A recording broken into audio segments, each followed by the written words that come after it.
Бәріне сәлем, құрметті достар. Әсіресе қыз-келіншектерге арналған видео. Бетіңізде қара секпілдер, дақтар толып кетті ме, кетіре алмай жүрсіз бе? Егер осындай проблемалар сізде болса, осы видеоның соңына дейін қараңыз. Өйткені сізге арнап бетті ағарту маскасын алдағы уақытта менімен бірге жасайтын боласыз. Пайдалы видеоны достарыңызбен бірге таратыңыз, қыздар.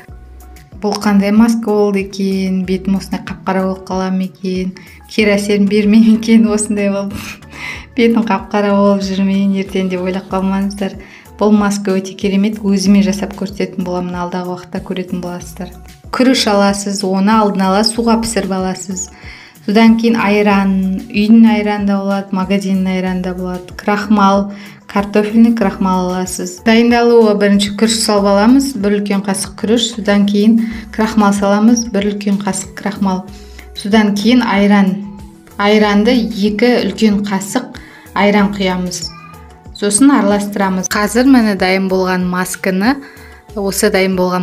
мен бетке жағып көрсетемін, өзімнің бетіме. Оған дейін сіздер каналыма тіркеліп, лайк басып және комментарияға осы маска жөнінде не ойлайсыз, сол туралы жазып кетсеңіз.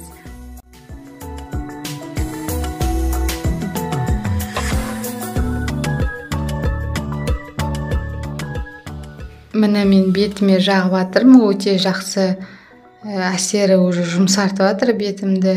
Бірден жаққан кезде әсері күшті болып, жұмсақ болып бетті жұмсартып жатыр. Бұны деген сумен жуып тастайсыз кепкеннен кейін.